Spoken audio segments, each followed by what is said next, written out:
Hello students, in this session we will continue with exercise 4.2 question number second का sum number second and question number second is solve the problems given in example number 1। हमें example 1 में जो question दिए हैं उनको हमें solve करना है। जो example number 1 के question है उसमें से हमने first वाला तो solve कर लिया है। Second is a cottage industry produces a certain number of toys in a day. The cost of production of each toy was found to be 55 minus number of toys produced in a day. On a particular day, the total cost of production was 750. We would like to find out the number of toys produced on that day. तो एक cottage industry है जो एक दिन में particular number of toys जो है वो बना रही है। अब हमें रिसर्च करने पे ये पता चला है कि इन टॉयज़ को बनाने के लिए जो कॉस्ट ऑफ प्रोडक्शन है वो किस तरह से डिफाइन हो रहा है, 55 minus number of toys produced in a day. मतलब एक दिन में जितने टॉयज़ प्रोड्यूस हो रहे हैं उसमें से अगर आप 55 माइनस कर दोगे तो आपको उस दिन का कॉस्ट ऑफ प्रोडक्शन जो है वो मिल जाएगा। ठीक है, अब एक पर्टिकुलर डे को हम सिलेक्ट करते हैं। उस दिन टोटल कॉस्ट ऑफ प्रोडक्शन जो है वो 750 रुपीज़ है। तो हमें ये फाइंड करना है कि अगर टोटल कॉस्ट 750 है तो उस दिन कितने टॉयज जो है वो प्रोड्यूस हुए होंगे। ठीक है, let us solve it. So first of all let us assume that कि जिस दिन की हम बात कर रहे हैं उस दिन x जितने टॉयज प्रोड्यूस हुए हैं। So let number of toys produced on a given day are x। किसी एक पर्टिकुलर दिन पे नंबर ऑफ टॉयज जो है वो सपोज x जितने प्रोड्यूस हुए हैं। ठीक है, तो cost of production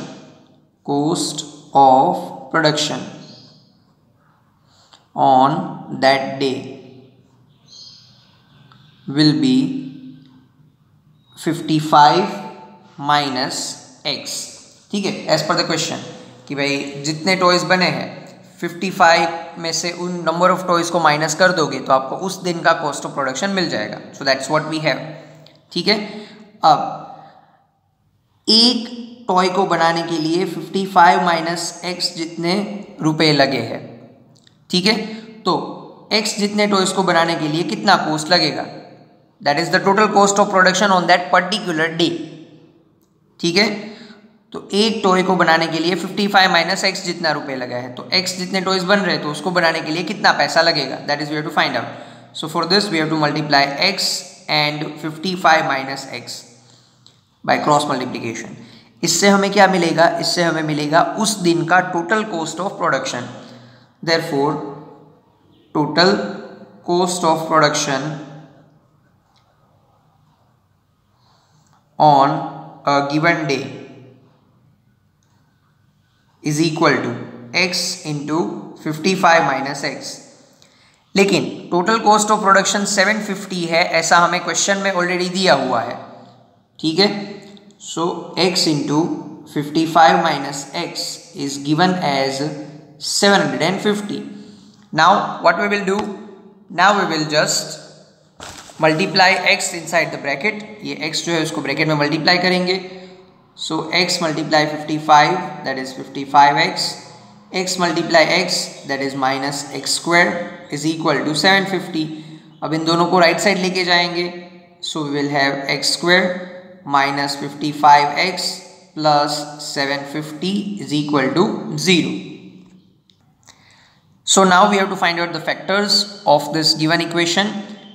Here we can have 1 and let us multiply 1 into 750 that is equal to 750।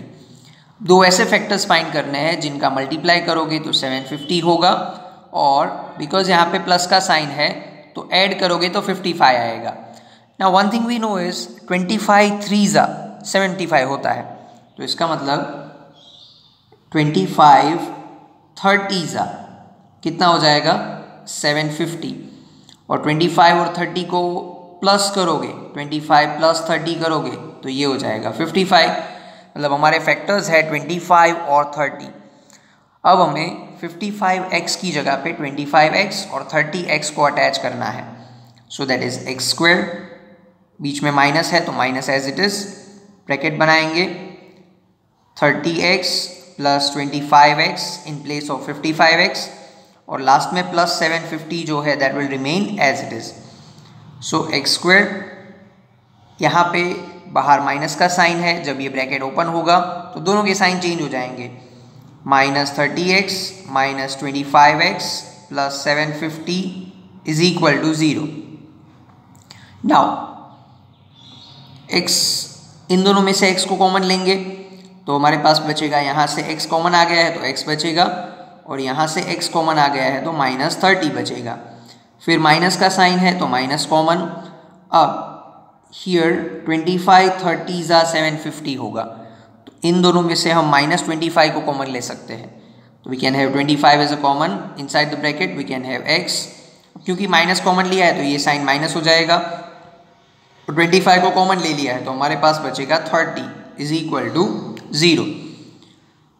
अब x minus 30 will be taken as common, so x minus 30 into bracket x minus 25 is equal to 0। Now हम दोनों को बारी बारी 0 से equalize करेंगे, x minus 30 is equal to 0 और x minus 25 is equal to 0। ठीक है, from this x is equal to 30, x is equal to 25। अब x क्या है? Number of toys produce, so number of toys produced on given day are either 30 or 25. Clear?